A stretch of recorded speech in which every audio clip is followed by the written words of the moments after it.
వర్షంలో పడవ ఇల్లు. గత సంవత్సరం వర్షాకాలంలో వచ్చిన వరదల వల్ల పక్షులు ఎన్నో ఇబ్బందులు పడ్డాయి.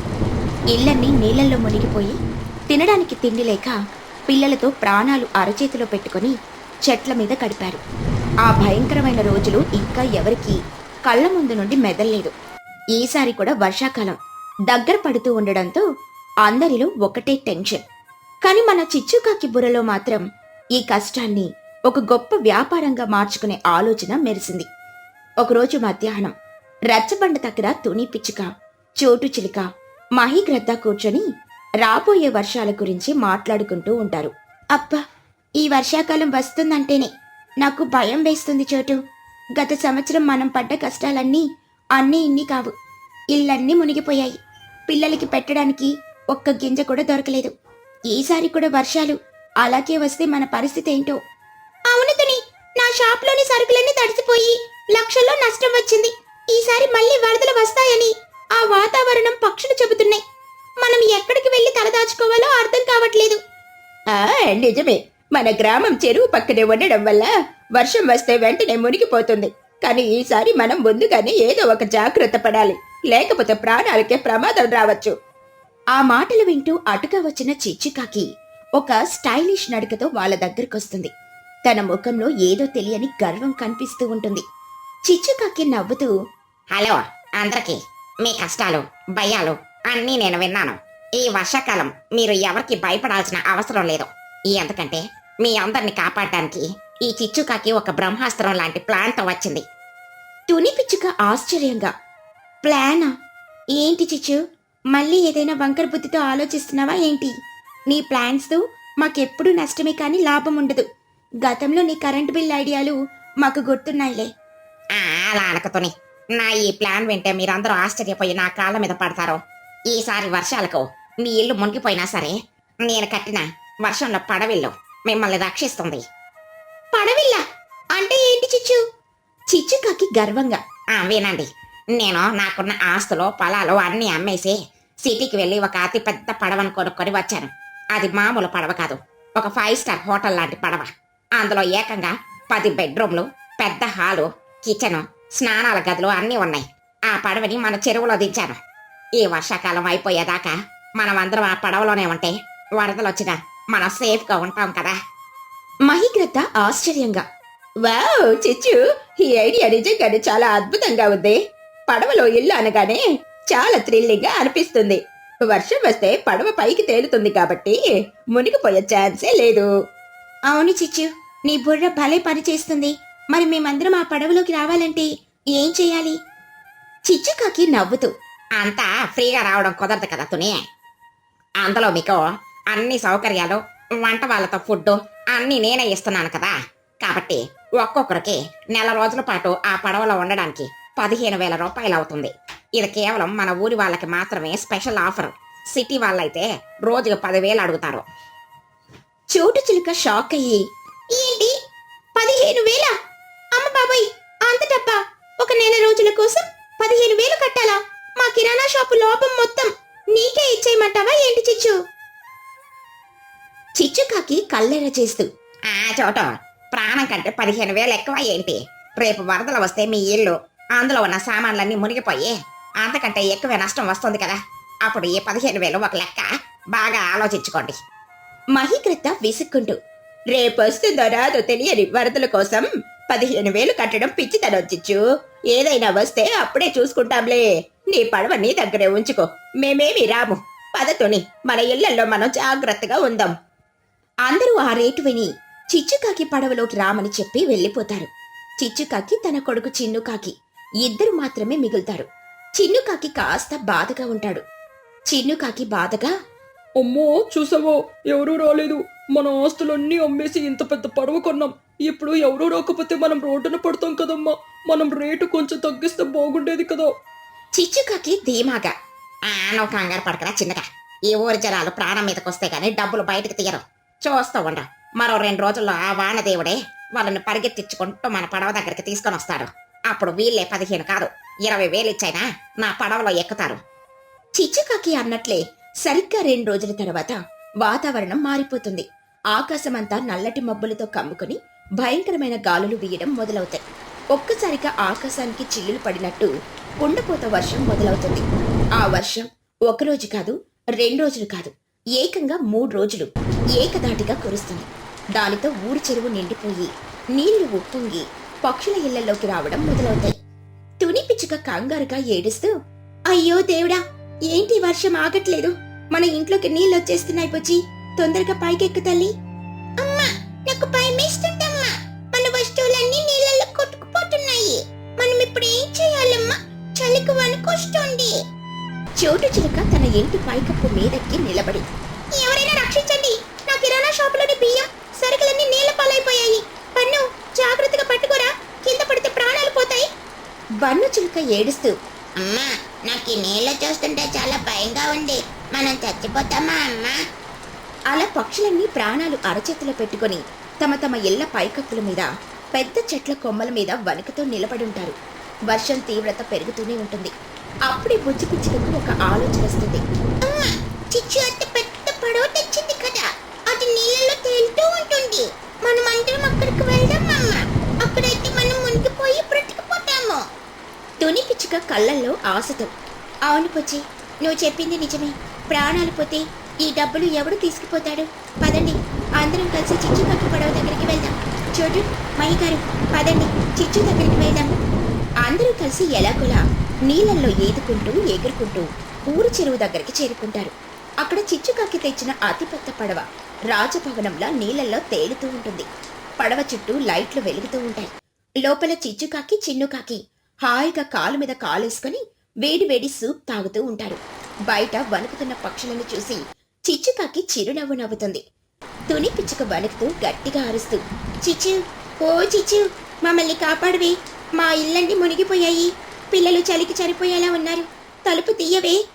చిచ్చుకాకి తలుపు తీసి స్టైల్గా నిలబడి, ఏంటి కొని 2 రోజుల క్రితం నా పడవ మీకెందుకు పనికిరాదు అన్నారు కదా, 15,000 ఎక్కువ అన్నారు, ఇప్పుడేంటి అందరూ నా గుమ్మం దగ్గరకు వచ్చారు. చిచ్చు, మమ్మల్ని క్షమించు, నీ మాట వినక మేము చాలా నష్టపోయాం, మా దగ్గర ఉన్నవి ఇవిగో 15,000, మమ్మల్ని లోపలికి రానివ్వు, ప్రాణభిక్ష పెట్టు. అవును చిచ్చు, ఇదిగో ఈ 15,000, పిల్లల్ని లోపలికి తీసుకో, వర్షం చాలా దారుణంగా పడుతుంది. చిచ్చుకాకి డబ్బులు తీసుకుంటూ సంతోషంగా, ఆహా, ఇప్పుడు వచ్చారు దారికి, రండి రండి నా లగ్జరీ వర్షపు పడవలోకి స్వాగతం. మీ డబ్బులు ఇచ్చారు కాబట్టి మీకిక ఎలాంటి భయమో లేదు, రండి, ఎవరికి ఏ రూమ్ లో కావాలో ఎంచుకోండి. అందరూ పడవ లోపలికి వెళ్ళగానే వాళ్ళకి ఆశ్చర్యంతో కళ్ళు పెద్దవవుతాయి. లోపల చాలా విశాలంగా, చల్లటి గాలి లేకుండా వెచ్చగా ఉంటుంది. అందమైన బెడ్రూమ్లు, పెద్ద టీవీలు ఉన్న హాల్ ఉంటాయి. పక్షులన్నీ తడిసిన బట్టలు మార్చుకొని హాయిగా ప్రశాంతంగా ఊపిరి పీల్చుకుంటాయి. వావ్ పన్నుక, ఈ పడవ ఎంత బాగుందో, అసలు వర్షం పడుతున్నట్లే లేదు ఇక్కడ, నాకైతే చాలా నచ్చేసింది, మనం రోజంతా ఈ హాల్లో ఆడుకోవచ్చు తెలుసా? అవును బుజ్జే, ఇదొక పెద్ద మహల్ లాగా ఉంది, చిచ్చు ఆంటీ ఐడియా సూపర్ గా ఉంది, ఇక నాకే భయమూ లేదు. నేను చెప్పలేదా బుజ్జి, మా అమ్మ ఐడియాలు మామూలుగా ఉండవు, మనం అందరం కలిసి ఈ 4 రోజుల పాటు భలే ఎంజాయ్ చేద్దాం, రండి వీడియో గేమ్స్ ఆడుకుందాం. అలా పిల్లలందరూ సంతోషంగా ఆడుకుంటూ ఉంటారు. ఆకలితో ఉన్న పక్షులకు భోజనం సమయం అవుతుంది. చిచ్చుకాకి సిటీ నుండి స్పెషల్ గా రప్పించిన వంట వాళ్ళు గుమగుమలాడే అద్భుతమైన వంటలు చేసి తెస్తారు. పెద్ద డైనింగ్ టేబుల్ మీద హాట్ గా చికెన్ సూప్, మటన్ బిర్యానీ, చేపల పులుసు పెడతారు. రండి అతిథులారా, మీకు చలి వేస్తుంది కదా, ఈ వేడి వేడి సూప్ తాగండి. మీరు 15,000 కట్టారు కాబట్టి మీకు రోజు ఇలాంటి 5 స్టార్ భోజనం నా పడవలో రెడీగా ఉంటుంది, లాగించేయండి. తుని పిచ్చుక సూప్ తాగుతూ, ఆహా, ఎంత అద్భుతంగా ఉందో చిచ్చు, ఈ చలికి వేడి వేడి సూప్ గొంతులోకి వెళ్తుంటే ప్రాణం లేచొస్తుంది, నీ ఐడియాకి నిజంగానే ఒక దండం పెట్టాలి. చోటు చిలుక బిర్యానీ తింటూ, అవును చిచ్చు, మేము నీ మీద కోపడ్డాం కానీ నువ్వు చేసిన ఈ పని వల్ల మా ప్రాణాలు దక్కాయి. 15,000 ఎక్కువ అనిపించినా ఇప్పుడు ఆ డబ్బుకు మించిన సుఖం, రక్షణ మాకు ఇక్కడ దొరుకుతున్నాయి. చాలా థ్యాంక్స్ చిచ్చు.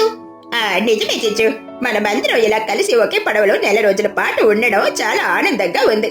ఈ వర్షం బయట ఎంత భయపెడుతున్నా ఈ లోపల మాత్రం మనమందరం ఎంతో సంతోషంగా ఉన్నాం. చిచ్చుకాకి గర్వంగా, ఏమనుకున్నారు మరి, ఈ చిచ్చుకాకి అంటే మనకి డబ్బులు కూడా ముఖ్యం, అలాగే ప్రాణాలు కూడా ముఖ్యం, 2 కవర్ అయ్యేలా ఒకే ప్లాన్ వేశాను, అందరం హ్యాపీ, నా జోబు కూడా హ్యాపీ. అలా ఆ పక్షుల గ్రామమంతా చిచ్చుకాకి తెచ్చిన ఆ పెద్ద పడవలో వర్షాకాలం పూర్తయ్యే వరకు హాయిగా ఉంటారు.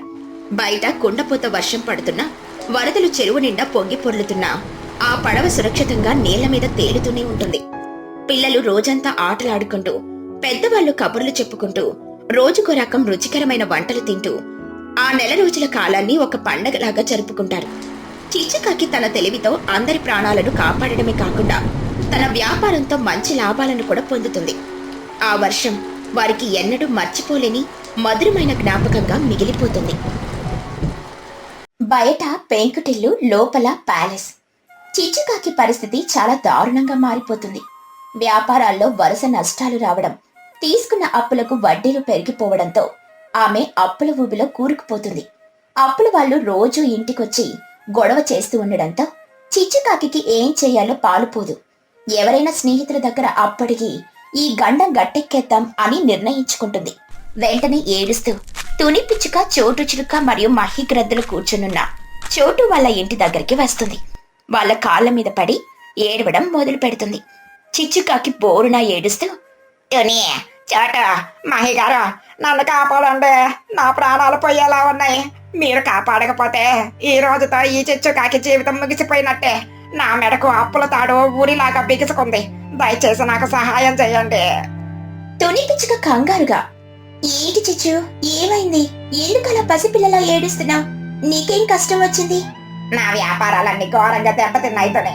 అప్పులు కట్టలేక వడ్డీలు తడిపి మోపుడయ్యాయి. అప్పులు వాళ్ళు రోజు ఇంటికి వచ్చి నా రెక్కలు పీకేస్తామని బెదిరిస్తున్నారు. పరువు పోతుంది.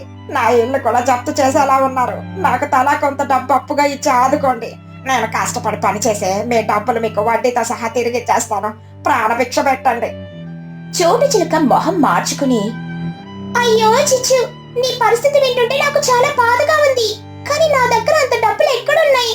నా కిరాణా షాప్ లోనే సరిగ్గా బేరాలు లేవు. నా భర్త పంపించే డబ్బులు పిల్లల చదువులకి సరిపోతున్నాయి. నేను నీకు ₹1 కూడా ఇవ్వలేను చిచ్చు, నన్ను క్షమించు. అవును చిచ్చు, చోటు చెప్పింది నిజమే. ఈ రోజుల్లో ఎవరి కష్టాలు వాళ్ళవి. నా వ్యాపారం కూడా అంతంత మాత్రంగానే ఉంది. అయినా నువ్వు తీసుకున్న అప్పులు 10-20 కాదు కదా, వేలల్లో ఉంటాయి. అంత పెద్ద మొత్తం మేము ఎక్కడి నుండి ఇస్తాం? మా వల్ల కాదు. చిచ్చు, ఏమనుకోకు, కానీ నువ్వు ఎప్పుడు పిసినారితనం చేస్తూ ఎవరికి ₹1 కూడా సహాయం చేసేదానివి కాదు. ఇప్పుడు నీకు కష్టం రాగానే మేము డబ్బులు తీసివ్వాలంటే ఎలా కుదురుతుంది? మా దగ్గర నిజంగానే డబ్బులు లేవు. నువ్వు వేరే వాళ్ళని అడుక్కో.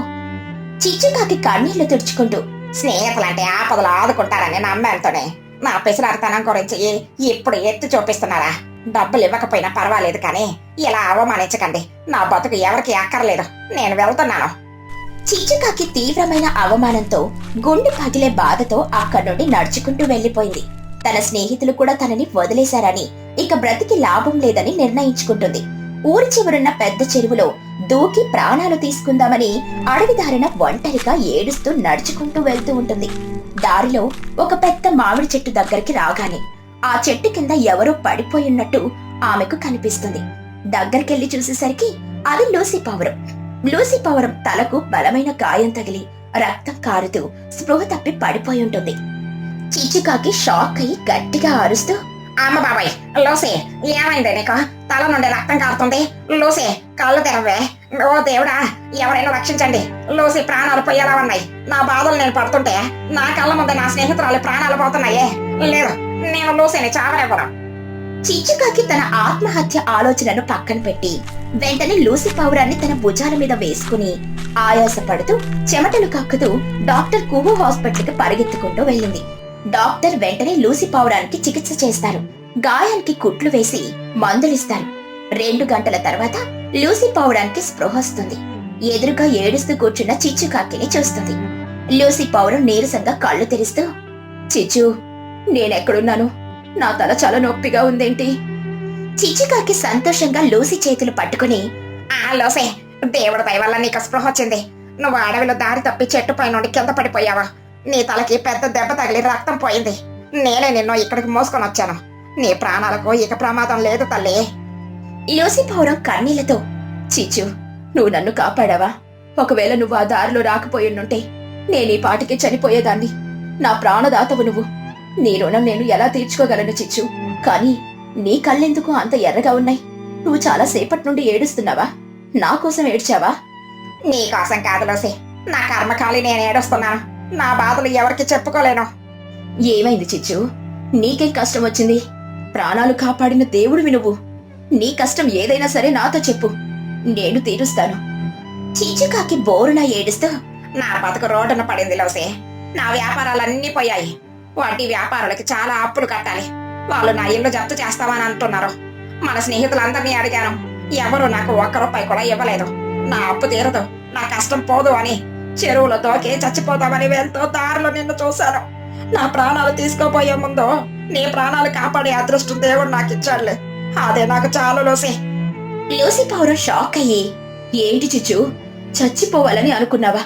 ఎంత పిచ్చిదానివి నువ్వు. డబ్బు కోసం ప్రాణాలు తీసుకుంటారా? వాళ్ళు నీకు డబ్బులు ఇవ్వకపోతే ఏంటి? నేనున్నాను కదా. ఈ రోజు నా ప్రాణాలు కాపాడి నాకు రెండో జన్మిచ్చావు. నీ అప్పులన్నీ నేను తీరుస్తాను. వద్దు లూసీ, నువ్వు నా మీద జాలితో చెప్పొద్దు. నా అప్పులు వేలల్లో ఉన్నాయి, నువ్వు కట్టలేవులే. చిచ్చు, నీకు నా గురించి పూర్తిగా తెలియదు. నా భర్త సిటీలో పెద్ద వ్యాపారవేత్త. మా దగ్గర చాలా డబ్బులున్నాయి. నీ అప్పెంత? 10,000 రూపాయలు లూసీ. 10,000 ఒక లెక్క. ఇదిగో నా బ్యాగ్ తీసుకో. ఇందులో 50,000 రూపాయలున్నాయి. నీ అప్పు 10,000 కట్టేసి మిగతా 40,000తో ఒక మంచి ఇల్లు కట్టుకుని హాయిగా భోజనం చేస్తూ కొడుకుతో ఆనందంగా బ్రతుకు. నా ప్రాణం ముందు ఈ డబ్బులు ఒక లెక్క కాదు.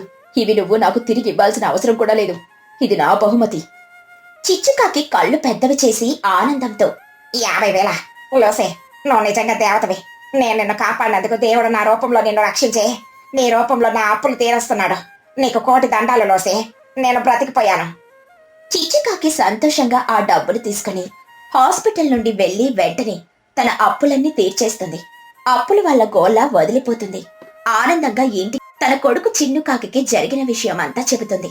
చిన్నుకాకి గంతేస్తూ, ఓ అమ్మా, లూసీ అంటే మనకు 50,000 ఇచ్చిందా? మన అప్పులన్నీ తీరిపోయాయా? అయితే ఇంకా మనం పండుగ చేసుకోవచ్చు.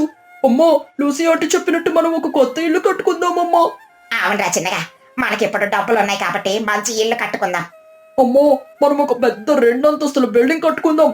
ఫుల్ గ్లాస్ అద్దాలు, పెద్ద పెద్ద బాల్కనీలు, లోపల ఏసీలు, పెద్ద టీవీ. ఆ తుని పిచ్చుక ఇల్లు కంటే మన ఇల్లు చాలా రిచ్ గా ప్యాలెస్ లాగా ఉండాలి. ఊళ్ళో వాళ్ళందరూ మన ఇల్లు చూసి కళ్ళు కుట్టి చచ్చిపోవాలమ్మా. చిచ్చుకాకి చిన్ను తల మీద ఒక్కటి కొట్టి, మరే సన్నాసి దద్దమ్మ, నీకు అసలు బుర్ర ఉందా లేదా? మనం అంత పెద్ద 2 అంతస్తుల ప్యాలెస్ కడితే ఏమవుతుందో తెలుసా? ఏమవుతుందమ్మా? అందరూ మనల్ని చూసి భయపడతారు, గౌరవిస్తారు. గౌరవించడం కాదురా, నిన్నటిదాకా అప్పుల వాళ్ళకు భయపడి చచ్చిపోతాడు అని తిరిగిన చిచ్చుకాకి ఈ రోజు 2 అంతస్తుల భవనం ఎలా కట్టింది అని ఊరంతా అనుమానపడతారు. మనల్ని చూసి కుళ్ళుకుంటారు. అంత డబ్బు ఎక్కడి నుండి వచ్చిందని పంచాయతీలో కంప్లైంట్ ఇస్తారు. ఇన్కమ్ ట్యాక్స్ వాళ్ళు వస్తారు. ఇన్కమ్ ట్యాక్స్ వాళ్ళు వస్తారా పిచ్చోడా? అమ్మో, ఇన్కమ్ ట్యాక్స్ వాళ్ళు.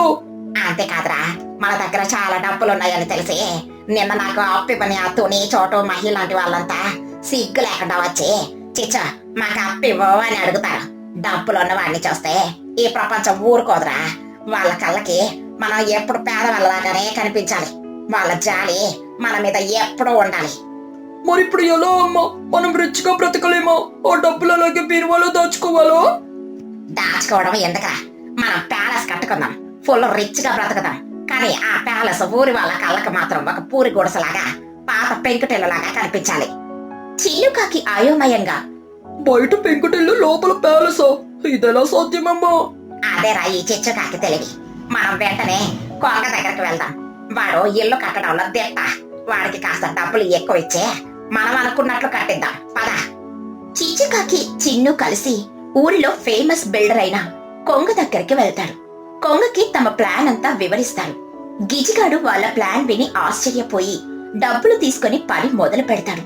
కేవలం 10 రోజుల్లో ఊరి చివరన ఒక వింతైన ఇల్లు తయారవుతుంది. ఆ ఇల్లు బయటికి చూడ్డానికి చాలా పాతదిగా, పెంచిలోడిపోయిన గోడలతో, పైన పాత పెంకులు, ఎండుగడ్డితో అచ్చం ఒక పేదవాడి ఇల్లులాగా ఉంటుంది. కిటికీలకు చిరిగిన గుడ్డలు వేలాడుతూ ఉంటాయి. కానీ లోపల మాత్రం, చిచ్చుగారు, మీ ఇల్లు రెడీ. బయటికి చూడడానికి ఎవరైనా బెచ్చగాడి ఇల్లు అనుకుంటారు, కానీ లోపల మాత్రం మీరు చెప్పినట్టే ఏసీలు, ఇటాలియన్ మార్బుల్ ఫ్లోరింగ్, పెద్ద షాండియర్లు, సినిమా థియేటర్ లాంటి టీవీ, మెత్తటి లెదర్ సోఫాలు వేశాను. ఇది అక్షరాల ఒక ప్యాలెస్. వా, గిజిగాడన్నాక ఆ మాత్రం ఉండాలి. ఇక ఈ ఊరి పక్షులు ఎప్పటికీ నా నిజ స్వరూపం కనిపెట్టలేరు. చిచ్చుకాకి చిన్ను తమ కొత్త ఇంట్లోకి చేరిపోయి లోపల రాజభోగాలు అనుభవిస్తూ ఉంటారు. ఇలా కొన్ని రోజులు గడిచిపోతాయి. చిచ్చుకాకి బయట ఎక్కడా కనిపించదు. ఈ విషయం తుని పిచ్చుక, చోటు చిలుక, మహిగ్రద్ద గమనిస్తారు. వాళ్లకు చిచ్చు మీద అనుమానంతో పాటు కాస్త అపరాధ భావం కూడా మొదలవుతుంది. ఏంటి చోటు, మన చిచ్చుకాకి ఈ మధ్య అసలు బయటికి రావడం లేదు, రచ్చబండ దగ్గరికి కూడా రావడం లేదు. నాకెందుకో చాలా భయంగా ఉంది. అవును తుని, ఆ రోజు మన దగ్గర అప్పటికి ఏడ్చి ఏడ్చి వెళ్ళింది కదా, మనం చాలా కఠినంగా మాట్లాడాం. పాపం అప్పులు వాళ్ళు దాన్ని ఏమైనా చేసుంటారా? లేక తినడానికి తిండి లేక ఇంట్లోనే పడిపోయిందేమో. నాకు చాలా గిల్టీగా ఉంది తుని. మనం అంత దారుణంగా దాన్ని గెంటి వేయకూడదు. అప్పులు వాళ్ళు ఏమైనా చేస్తే దాని కొడుకు చిట్టుగాడు పరిస్థితి ఏమిటి? పాపం ఆ పేదరాలు ఏమైపోయిందో. పదండి ఒకసారి దాని ఇంటికి వెళ్లి చూద్దాం. మన దగ్గర ఉన్న కొద్దిపాటి బియ్యం, కూరలు తీసుకుని వెళ్దాం. కనీసం బ్రతికిందో లేదో తెలుస్తుంది. అలా ముగ్గురు కలిసి కొంచెం బియ్యం, కూరలు ఒక సంచిలో వేసుకుని చిచ్చుకాకి పాత పెంకుటిల్లు దగ్గరికి వస్తారు.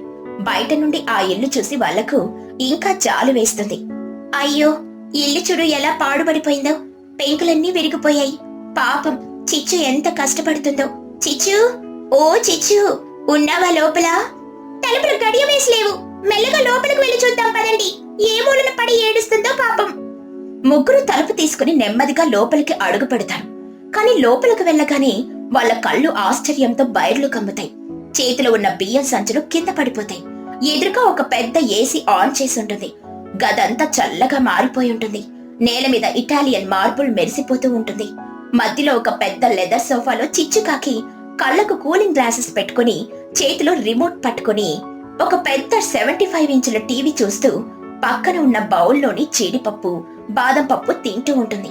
మహిగ్రద్ద నోరెళ్లబెట్టి, అమ్మ బాబోయ్, ఇదేంటి? ఇది చిచ్చుకాకి ఇల్లేనా, లేక మనం ఏమైనా మంత్రి గారి ఇంటిలోకి వచ్చామా? తుని పిచ్చుక కళ్ళు నులుముకుంటూ, ఏసీ, షాండ్లియర్, లెదర్ సోఫా, జీడిపప్పులా. ఓసే చిచ్చు, ఏంటి ఇదంతా? నువ్వు అప్పుల పాలై ఆత్మహత్య చేసుకుంటావనుకుంటే ఇక్కడ ఇంద్రుడిలాగా రాజపోకాలు అనుభవిస్తున్నావేమిటి? చిచ్చుకాకి ఉలిక్కిపడి లేచి కంగారుగా, ఎవరు? మీరలా వచ్చారు లోపలికి? తలుపులు వేయడం మర్చిపోయానా? తలుపుల సంగతి దేవుడెరుగు కానీ ముందు అసలు విషయం చెప్పు. మొన్నటిదాకా అప్పులు ఏడుపులు అన్నావు. బయట చూస్తే నీ ఇల్లు ఒక పాడుబడిన పెంకుటిల్లులాగా ఉంది. కానీ లోపల చూస్తే ఇది మా పెద్ద ఇళ్ల కంటే 100 రెట్లు రిచ్ గా ఉంది. ఒక పెద్ద ప్యాలెస్ లాగా ఉంది. ఇదెలా జరిగింది? ఈ డబ్బులు ఎక్కడివి నీకు? బ్యాంక్ ఏమైనా దోపిడీ చేసావా ఏమిటి? చిచ్చుకాకి నవ్వుతూ, బ్యాంక్ దోపిడీ లేదో ఏమీ లేదో చోట. ఇదంతా నా బుర్ర మహిమ, నా బ్రెయిన్ వాడిన విధానం. రండి సోఫాలో కూర్చోండి. ముందు ఆ ఏసీ గాలి పీల్చుకోండి. వాళ్ళకి జీడిపప్పు బౌల్ అందిస్తూ, తీసుకోండి. మాకి డ్రై ఫ్రూట్స్ వద్దు, కానీ ముందు అసలు విషయం చెప్పు చిచ్చు. మాకు పిచ్చెక్కిపోతుంది. చిచ్చుకాకి సోఫాలో స్టైల్ గా కూర్చొని తాను లూసీ పావురాన్ని కాపాడడం, లూసీ తనకు 50,000 బహుమతిగా ఇవ్వడం, ఆ తర్వాత తన ప్లాన్ ప్రకారం బయట పెంకుటిల్లు, లోపల ప్యాలెస్ ఎలా కట్టించుకుందో పూసగుచ్చినట్టు వివరిస్తుంది. అర్థమైందా ఇప్పుడా? నేను గనక ఈ ప్యాలెస్ ని బయట కూడా రిచ్ గా కట్టుంటే ఊళ్ళో వాళ్ళందరూ నా డబ్బులు చూసి ఏడ్చేవాళ్ళు. మీరు కూడా వచ్చి నాకు అప్పివ్వు అని అడిగేవారు. అది నాకు ఇష్టం లేదు. ఎవరికన్నా నా మీద పడకూడదని, నా ఆనందం ఎవరికి తెలియకూడదని ఈ బయట పెంకుటిల్లు, లోపల ప్యాలెస్ ప్లాన్ వేశాను. తుని పిచ్చుక నవ్వుతూ, వా చిచ్చు, నీ తెలివితేటలకి దండం పెట్టాలి. నిజంగా నువ్వు ఎంత గొప్పదానివి. ఒకరి ప్రాణం కాపాడితే ఆ పుణ్యం నిన్ను ఇంత పైకి తెచ్చింది. కానీ నీకు దొరికిన డబ్బుని నువ్వు వాడుకున్న విధానం, ఊరి వాళ్ళ నుండి నిన్ను నువ్వు కాపాడుకున్న తీరు చాలా అద్భుతం. అవును చిచ్చు, మాకు డబ్బులున్నాయని మేము నీ ముందు చాలా గర్వంగా మాట్లాడాము. ఆ రోజు నిన్ను డబ్బులు లేవని అవమానించి గెంటేశాము. కానీ నువ్వు అదృష్టంతో కోటీశ్వరరాలువైనా సరే బయటికి మాత్రం ఆ గర్వం చూపించకుండా ఎంత సింపుల్ గా ఉన్నావో చూస్తుంటే నాకు సిగ్గేస్తుంది. మమ్మల్ని క్షమించు చిచ్చు. నిజమే చిచ్చు, మనుషుల నిజమైన గొప్పతనం వాళ్ళ ఇల్లు బయట కనిపించే దాన్ని బట్టి ఉండదు, లోపలుండే మనసును బట్టి ఉంటుందని నువ్వు ఈ రోజు నిరూపించావు. నీ తెలివికి, నీ మనసుకి హ్యాట్స్ ఆఫ్. చిచ్చుకాకి నవ్వుతూ, సరే సరే, జరిగింది ఏదో జరిగింది. ఇప్పుడు మీరు కూడా కూర్చోండి. నేను లోపలికి వెళ్ళి మీకు మంచి యాపిల్ జ్యూస్ తీసుకొని వస్తాను. ఎవరికి బయట చెప్పకండి సుమా, ఇది మా సీక్రెట్. అందరూ గట్టిగా నవ్వుకుంటారు. తుని, చోటు, మహిలు చిచ్చుకాకి తెలివికి అబ్బురపడి తమ తప్పు తెలుసుకుని చిచ్చుకాకితో మళ్ళీ మంచి స్నేహితులుగా మారిపోతారు. చిచ్చుకాకి ఎవరికి తెలియకుండా తన లోపలి ప్యాలెస్ లో రాజభోగాలు అనుభవిస్తూ బయటికి మాత్రం తన పాత పెంకుటిల్లుతో ఊరి వాళ్ళ కళ్ళు కప్పుతూ చాలా ఆనందంగా, తెలివిగా తన జీవితాన్ని గడుపుతుంది.